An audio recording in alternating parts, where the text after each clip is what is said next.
Rutgers Rant. I am joined by both of our Rutgers experts this week, James Kratch, Keith Sargent. Fellas, how's it going? It's good. Going well. Yeah, going well. I thought I was going to be replaced last week, by the way. I mean, you could do a podcast without me, and then, that's the reason why I had to go on a competing podcast, because, I had to get my fix in. We tried to replace you, we failed, but you're back now, so we will have you. And we have a lot to talk about. We have love.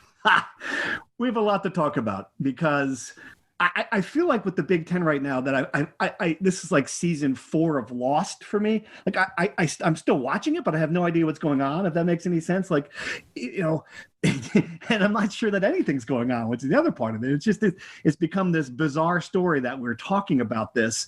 I mean, the president's involved, I think the coaches are working behind the scenes to get this thing going, but as far as actual developments, I don't know what's happening. Kratch, I mean, give me a sense where you think this is right now, because it just seems like there's more uncertainty than at any point of this entire process that I can remember. So what I've learned in talking to people today is this is where we are as of Tuesday morning, post-Labor Day weekend. They are working on plans to restart the season at some point. I think one of those proposals is going to be what got reported about a week or so ago, the idea that they could start at Thanksgiving and kind of split the 2 semesters. There's also going to be that January 1 plan, where I think a lot of people have always thought that's where it's going to start. And I think there's going to be the Ohio State, Nebraska trademark, start camp yesterday, play in mid-October proposal. But there's no guarantee. Everything that's going on right now is in a vacuum between coaches and ADs who just say, oh, well, we can play. We watch it. I turn the TV on and people are playing. We can do it too. That doesn't mean the 14 presidents and chancellors are going to agree with them and say, yes, sure, let's start practice tomorrow. Even though I ran through I think of the 11 schools that supposedly voted no, I think every one of those campuses either has no kids on campus or some sort of outbreak. Right. But yes, those people are going to change their minds, on a snap of a hat, and they're going to play football in a couple of weeks. Right. Especially when as we've discussed before, the 2 people running the Michigan schools have degrees in epidemiology and virus and stuff like that. So it's hard to imagine that that's going to change. Sargent, and I get what Kratch said about people are turning on TV and watching football, and every time it happens, the Twitter blows up with, how do you feel now, Big Ten? But, there've been some comments. It's interesting what's happening in the Big 12 now, where, Bowlesby, the commissioner of that league, just flat out said, we could find ourselves in the same situation as the Big 10 and Pac-12 later in the year. And after TCU's game against SMU was canceled, pretty much said that that's not going to be the last one to be canceled. So while there is some positive stuff out there with college football, there's still a lot of negativity. Yeah, let's go back to, first off, let's stop doing the armchair quarterback that the Big Ten made a bad decision. The only thing that maybe the Big Ten screwed up on was announcing its schedule initially, where it said September 5th was going to be the startup date. If you go back, this past weekend should have been the day when Rutgers was playing Nebraska. Like you said, Steve, there's been 8 games already nationally that have been canceled around the country. So, we knew that Rutgers wasn't going to be able to start September 5th. Maryland now, it has had an outbreak, several others. So going to your point, Bob Bowlesby did say that it's not like he was gave an overly optimistic view. The Big 12 is still planning on playing, but, he talked about, that he said the scientists we've talked to have told us to expect for COVID to extend into 2 years, indicating that the impact could last into 2021. This was according to our good buddy Dennis Dodd of CBSSports.com. Right. Point being, it really doesn't sound like anyone is diving in and expecting this to be a season without interruptions. Going to the initial question whether or not the Big Ten is going to reverse course, I'm with Kratch. I don't see some of these the presidents and who get paid the big bucks to protect their students overall, when they see that their general student population is not on campus, all of a sudden giving the green light to play football. I will say the one real development, and I don't know what it's going to mean in the long term, the fact that the Pac-12 now has a deal with a daily coronavirus testing company to provide the testing that they believe, when they get back to the point where they can play. And in several states out in, California and Oregon, they're not even allowed to play out there. I think that's going to be, that's the kind of development that at least is a real thing, Sarge. I mean, you agree on that? I agree. And that's been, one of the things that Barry Alvarez talked about initially, where you just can't get these results right away, where if you have to wait, 24 to 48 hours for the test, you can't go forward. Even if you test on Friday, you just can't get the results back in time. The problem is, testing, everyone talks about testing and it's important, but if the testing shows a result in that players have it, it's not going to prevent an entire offensive line for Nebraska or for Rutgers or for any of these other schools from getting it, and then all of a sudden completely wipes out your depth chart. That's going to be the issue. Is it's still out there. The virus is still out there. We've seen on these campus outbreaks that it's still out there, and it's just doesn't seem like it's going away on these college campuses anytime soon. Right. And Kratch, nothing about a Thanksgiving restart or even before that changes the main concern. The reason they did this was because they didn't know what the virus might do to young people. I mean, all the questions about the heart issues, the questions about long-term effects on the lungs. We all understand now that obviously young people are not stricken with this the same way people with pre-existing conditions and older people are, but the science is still not there. Does anything about that change before Thanksgiving? No, I don't think so. I think that I do think by the end of this week, we should have the Big Ten kind of setting a course of this is what we want to do. I think they have to do that, or else this is going to continue to spiral out of control. But just because they say, hey, we think we can play at Thanksgiving doesn't mean that they're necessarily going to do that. I think it's going to be sort of the same thing. For better or worse, if they say, hey, we're going to play at Thanksgiving, that's basically 2.5 months for the ACC, the Big 12, and the SEC to fall off the rails, at which point they'll say, we're not going to do this. But the last thing I'll say is, I covered I know a lot of people say, well, if it's so dangerous, why are Army and Navy playing? There's no coronavirus at Army or Navy. It's not that it's dangerous to play football right now. It's that you don't know about this virus. And there are some schools where the virus isn't there. You don't have to worry about house parties at West Point and Annapolis. You have to worry about house parties everywhere else. That's why they're playing, and the Big Ten and the Pac-12 are not. Right. So it was a great line. Someone said that it isn't college football that's the problem. It's college that's the problem. Exactly. Which is true. Sarge, give me your best guess. Where do you see the thing going in the next week, the next month, the next 2 months? Well, before I get into my best guess, I just want to give our listeners a snapshot of, we're doing this on Zoom, right? And Kratch, he did cover the Army game. We saw it all over Twitter. He's wearing a West Point shirt. Did you get your souvenir West Point shirt in the mail? I'm still waiting for mine. No, I've had this for a while. Honestly, I just happened to throw it on. Just happened to throw it on. I said, I can hear the marching band in the background of Kratch's apartment right now, playing the Army fight song. No band there. They only had the spirit band in the corner, in the end zone. That's sad. That is sad. But he did. That's funny. The Kratch, you were at a college football game. I know. I was there. It's exciting. It happened. Yeah. It happened. Yeah, it was like the way I wrote something, and it's going to be on NJ.com at some point. The way I would equate it was like you were living in a painting that was 75% of the way complete. Like you could tell what it's supposed to look like. Right. It just wasn't all there. The football was there. Having your temperature taken, wearing a mask, that really wasn't that weird. But what was weird was just like, no pageantry, no tailgating. The Corps Cadets did their best to be excited, but it just wasn't the same. Having 38,000 people, the stadium fits, having basically 5,000 there. There just was something that's not right about it. Right. And Mikey's one of the best places to watch a college football game when all of that's happening, when you've got the march and you get there early, just that beautiful scene of Hudson River. I guess part of it's there, but you're right.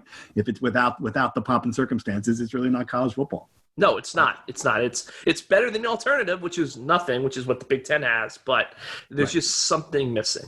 All right, Sarge. Before we went off on our little extolling the virtues of Cratchit's favorite military academy, where do you see this going, Sarge, in the coming weeks and months?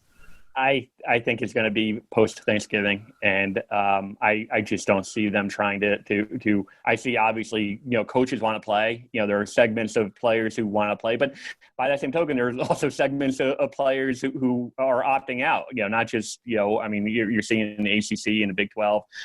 Some top players are opting out, and also I'll say this too. I've said this all along. Silence is deafening. For as many of the Ohio State, Nebraska, Jim Harbaugh is out there talking, even though his president, clearly voted to not play. Jim Harbaugh is out there. Of course, the coaches want to play, but by the same token, you're not hearing anything out of Minnesota. You're not hearing anything out of Rutgers. You're not hearing anything out of Maryland, Northwestern, a lot of these other schools that are just, of course, their coaches want to play. There's a segment of players who want to play. All that being said, I think we'll probably get maybe a post Thanksgiving for football, basketball as well, maybe some of the other fall sports as well. The thinking there is that if most of these colleges are sending their kids home Thanksgiving, they've already made those decisions that there won't be that many kids on campus at that point, and that maybe that'll be the best chance to have whatever type of bubble that they can have. That if you don't have that many students on campus, then that it should be as safe as possible for the athletes. So then the same plan that we talked about a month ago, where it would be starting up in January. I mean, post Thanksgiving is pretty wide open. If you're going to start, if you're going to start the week after Thanksgiving, you might as well just start next semester and play the 7 games. I mean, Cratch, do you agree with that? Do you think that we're still at the same point where the most likely scenario is we're not playing college football in the Big Ten until 2021? I still think that's the most likely scenario, just because if you're going to play post-Thanksgiving, and I tweeted this out to our Rutgers, Sports Insider subscribers, why not just play at the start the first week in November, play 6 division games, Big Ten title games? Everyone keeps saying you have to play in October so you can be in the college football playoff. There's no rule that says you have to play X amount of games to be in the college football playoff. In theory, the Big Ten could start on Thanksgiving weekend. They have 4 weeks before the playoff is set. They could rig the schedule so Ohio State plays Penn State, Michigan, and Wisconsin, and someone else. And then they could say, well, this team's 4-0. They just beat the hell out of everybody in front of them. Put them in the playoff at 4-0. And so, you know what? If the college football playoff has to decide between Ohio State and, God forbid, letting UCF or Cincinnati in, I think they're going to take the Buckeyes. It's going to be an easy choice. You're absolutely right. But I just can't. No. Again, we talked about so many things have to happen. And it just, people forget, all of these people sending, you just said earlier that legislators from what state, Ohio, were sending the various Midwestern, right. And that's another thing too. It's becoming a massive political issue, and I just this is not to get political, but what would be the outcry be if the perception is that the Big Ten is now playing football because Donald Trump made them? Yeah. Or that he's giving them tests from the Strategic National Stockpile to play football. That opens a whole new set of issues. Yep. And that would be people walking out. Some athletes perhaps wouldn't be happy with that. I mean, yeah, you can imagine just the scenario. Yeah, that would bring. It's a great point. And it's amazing that it's become this political issue. And again, we talked about it last week, but the idea that the Big Ten is the one that that 90% of the conversation is being focused on for making the cautious decision. Whereas, I mean, you're seeing what's happening in the SEC and all these campuses in ACC, North Carolina, where they have all these cases, and they're not the ones under scrutiny. To me, is still just a remarkable state of where this country is. Sarge? I thought we were at the 1 yard line, by the way. If we were at the 1 yard line, I think it was Dana O'Neill, a few others, to steal their line. We're at the 1 yard line. There's only 99 yards to go. So yeah, which 1 yard line? Yeah. But nothing surprises me when it turns political, because this whole thing has, from the get go has been politicized. So I just, it's depressing. It's depressing when you can't have like just a uniform where the Big Ten gets criticized for having a lot of really, really smart people make the decision, to say, you know what, maybe we shouldn't be playing football when our general student population, most of them are not on campus. All of a sudden that becomes a political issue. I guess that's where we're at in the country. All right, so let's shift gears a little bit to just what's happening now at Rutgers. And I thought it was interesting. Tyquan Underwood's Twitter feed, they were having a birthday party for I can't remember which receiver. Crookshank. Yes, Crookshank. So that at least shows you that there are Rutgers football athletes in a place where they are together and can have cake. Is that a good sign? I mean, do we know what's happening, Cratch, overall about when they're going to resume workouts? About is there a plan coming into focus with how Greg Schiano plans to use this time? Anything at all you can tell us? Yeah. So once the season was kind of canceled, so that Greg sent them home for a couple weeks. The team is now back on campus because classes have begun. I don't know how many of them are in-person classes, probably not many, but the athletes are at least allowed to be on campus. They've got, I believe the NCAA rules, they have 12 hours a week of, workouts, weightlifting, film study. They can't wear pads. And then basically, when we talked to Greg last after they canceled the season, he kind of indicated he didn't want to share too much of what they're going to do because he thought there would be a competitive advantage that Rutgers could find in what they do. But basically, it seems like it's almost like a hybrid of like an off-season program and a walkthrough situation. And they kind of just are minding their time until there's a plan put in place, whether it's, the Miracle October plan, whether it's Thanksgiving weekend, whether it's January in a dome somewhere in the Midwest to have a season. And I think at that point, they'll kind of regroup and develop what they're going to do going forward.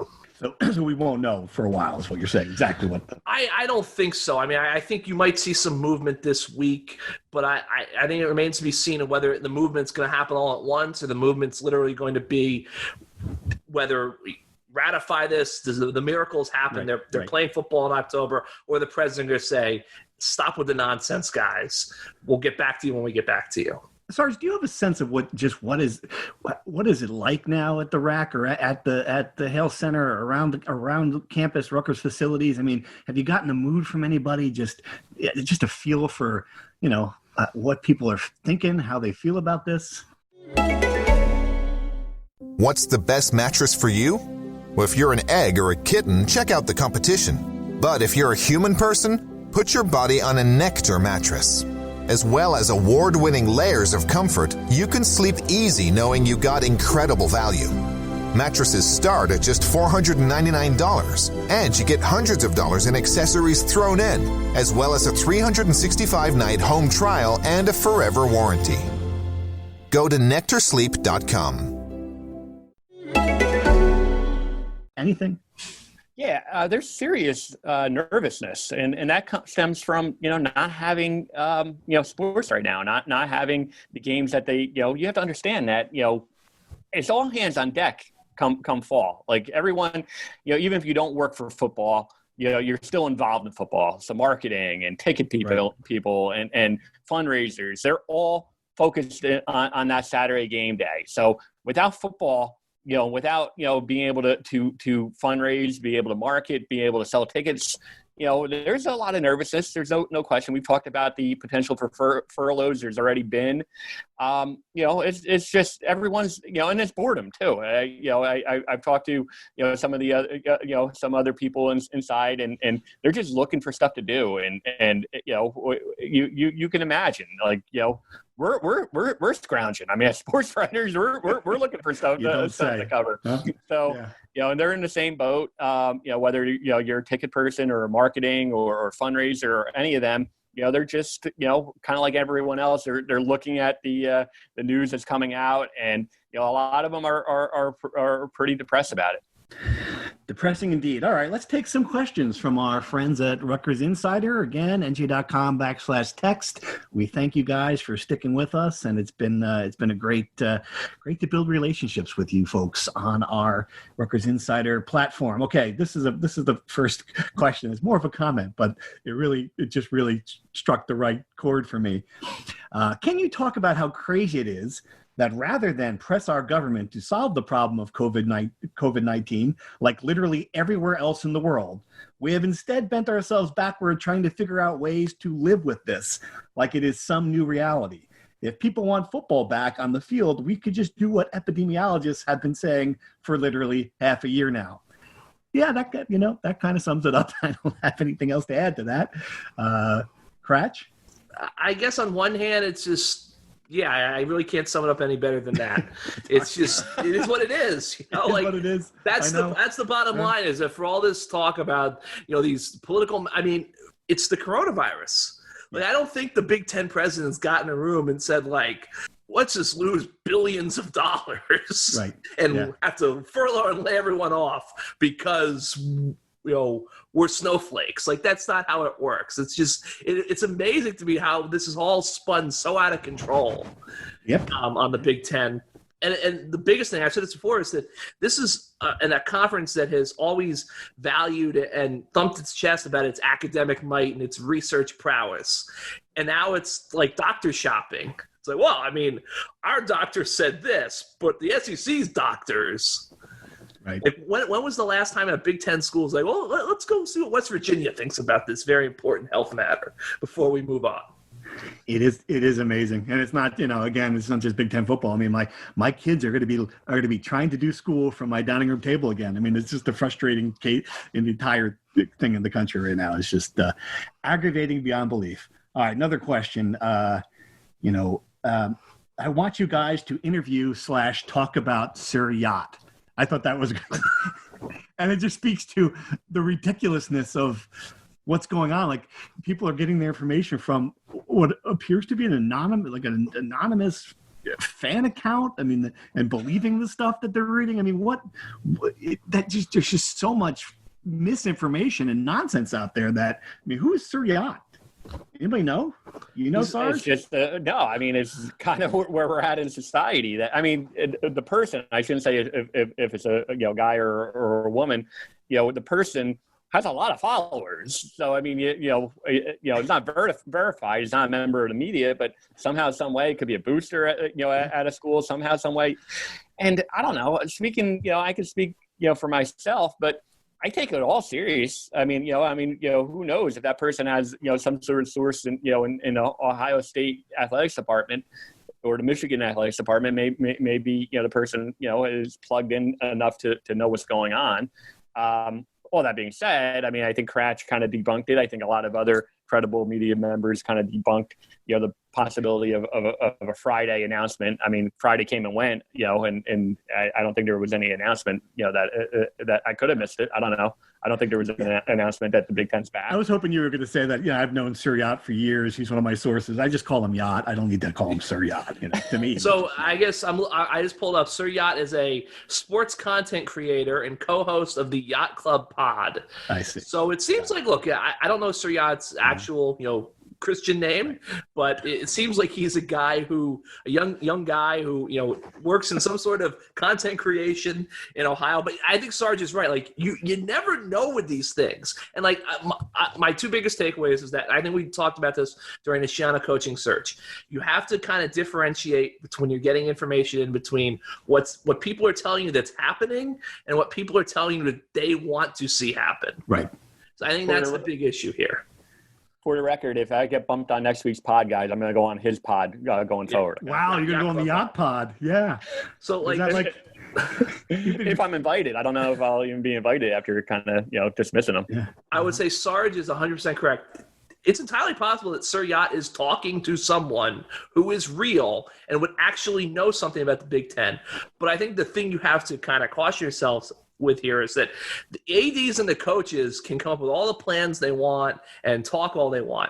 It's the 14 suits that run the schools that have to vote yes or no, and they don't have any say.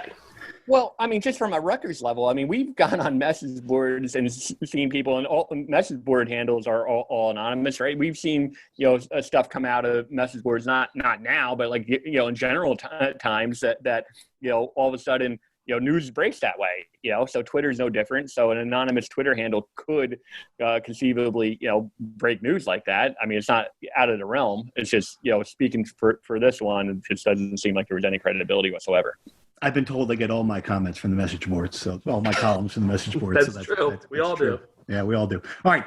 Another comment from Rutgers Insider. I saw something on the internet about 11,000 confirmed cases across 15 college campuses, but none of the cases required hospitalization. So is that kid that is a lineman in Indiana a very rare situation? Obviously, there was a story that there's a lineman from Indiana who was in the hospital because of coronavirus. And how does that impact the path forward? So I guess the question is really, if these kids are back to the same point, if these kids aren't getting sick, does it change the dynamic? I think that, my thought was, as we know how this thing spreads, it's not just that they're not getting sick, it's that they can give it to their professor or their grandmother. Sarge, I mean, is that kind of how you feel about that one?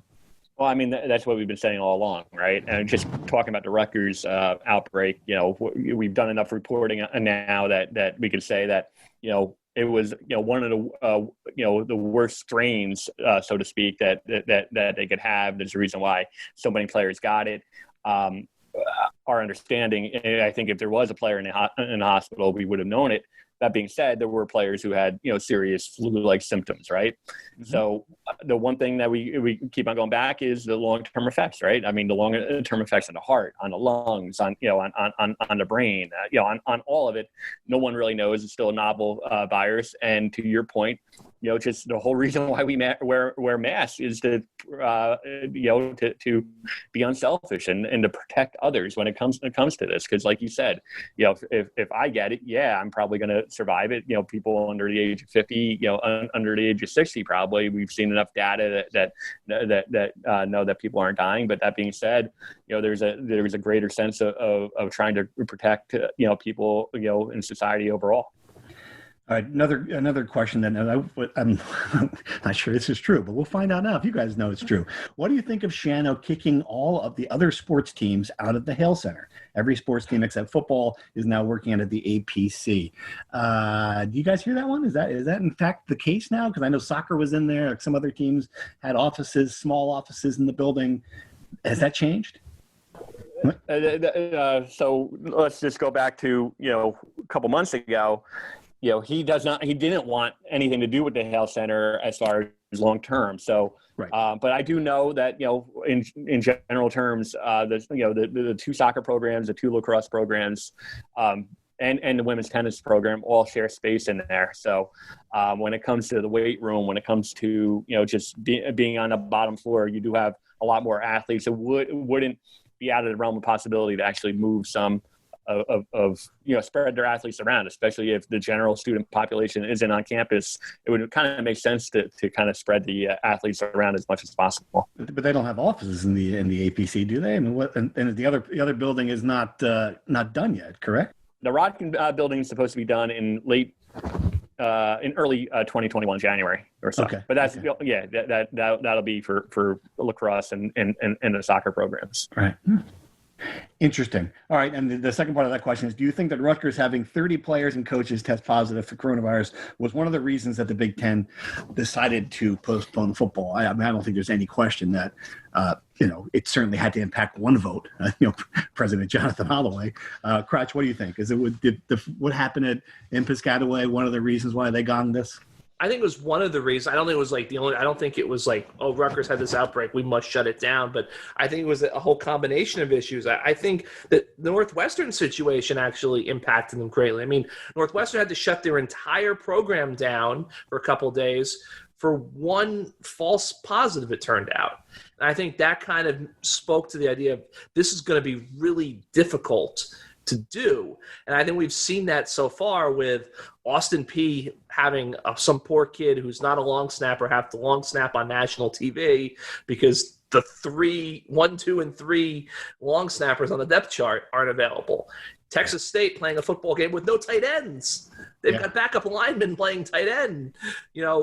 TCU, the big, when the TCU SMU game got postponed or canceled, the Big 12 came out and said they didn't meet their criteria, which means TCU either didn't have 53 healthy kids or non-quarantine kids to play, or they only had like 4 linemen or 1 quarterback. So I think that was just as big, not as big of an issue, but they also was the issue of it's just going to be very difficult contact tracing to keep people on the field. Amazing. It really is. All right. Two late arriving questions. If the Big Ten plays some semblance of a season starting in October, will Rutgers be one of the teams that doesn't play? Sarge, is there any chance that the Big Ten plays on with Rutgers deciding no thanks? I have no real sourcing on this. Kratz might be able to it's all weigh in as speculation. well. I mean, come on. It is. I do think that because of the noise that we're hearing from Nebraska, Ohio State, and maybe even like Jim Harbaugh, Penn State as well, that at some point, if they just throw up their hands and say, you know what, we will make the unprecedented move of saying, of letting the conference schools figure it out individually. If Ohio State wants to compete for a national championship and play on October 10th, feel free. If Rutgers or Maryland don't want to, then you don't have to. That being said, the issue with that, and going back all the way to the summer, the reason why the Big Ten wanted to be united is because it looks awful from a branding, from a recruiting standpoint. If you have 6 or 7 Big Ten schools opt out, how is that going to impact you long term? I mean, you think James Franklin won't be using that against Greg Schiano long term? That why would you go to Rutgers? I mean, they opted out of playing the 2020 season, so that's the reason why. I don't think you can do it. But you hear all this noise, and it's clearly lines have been drawn in the sand. We know the schools that want to play, and we know the schools that don't. Kratz, gun to your head. You have followed this closer than anybody. If you had to give me the votes right now. It was reportedly 11-3 to postpone. So we know the 3. Do they have any more votes? I mean, go through it for me. Can they get to the votes they need? So we'll go around the league. Maryland and Rutgers, I don't think are necessarily like gung-ho, we must play football now. Right. I bet you Penn State would vote yes, because I think the Penn State president has probably seen enough of his fan base to realize he needs to vote yes. I think Michigan and Michigan State are the complete wild cards, because you've got people say the governor is against it, but yet they're bringing high school football back in the state. You have the presidents who have a background in this, but you got Jim Harbaugh leading basically a protest on campus over the weekend. I would say Northwestern Illinois, I would think that they're on the fence. They're not looking to necessarily play. Purdue, Mitch Daniels has come out of Purdue and said he said a week ago he stood by his vote, his decision. It's not, you just can't do it right now. I don't think Indiana would go. I assume Indiana and Purdue would probably be together. So it's going to be very difficult. Wisconsin has a serious outbreak developing on its campus, and their chancellor, she said she might send everyone home. So I think that's a school with a lot of power. And we know Barry Alvarez's public comments before the decision was made to cancel the season, he sounded like a guy who really didn't think they could play football this fall. Right. So I think that's a big school with a lot of power that I think is leaning towards no. So they might have 4, 5, 6 votes now, but they need 9, and I think it's going to be very difficult for them to get those 9 votes to have a 9-5 decision to play football. And so we're stuck. What happens next? When's the next bit of news going to come out? I would think at some point by the end of the week. I know there were people reporting there was going to be a vote on Friday or Saturday or it's Monday. I think by the end of the week there probably will be some sort of declaration one way or the other. I still think it's going to be, we're definitely not playing football, guys. Like Ohio State, Nebraska, please move on. Right. But it could, maybe there is a miracle. I just look back to the fact that all these campuses are having issues of some level, and the Iowa AD, who's, Iowa's right in this thing, even though they're literally become the hotspot of the nation. Iowa AD saying, we need a miracle to play in October. What are we talking about? Wild. Sarge, any final thoughts to log us off with? Yeah, the one thing going back to the Pac-12 news, that the Pac-12 commissioner did indicate that they won't make any moves without – it really did seem like the Pac-12 and the Big Ten are going to be aligned. So of maybe trying to reignite it. But if we see some movement out of Pac-12, I would think that the Big Ten will probably be in line with them. I agree with Crash. I think it's going to be really hard to get some of these schools to change their votes. Ultimately, it's going to come down to that the Big Ten medical task force, and it's just going to be difficult to get those 9 votes. I predict that we'll be talking about this same topic in the same way in 2 weeks when we have another podcast. Until then, Sarge, Cratch, thanks, guys. Thanks to all the Rutgers Insider people, and thanks to everyone else who listened. Have a good week.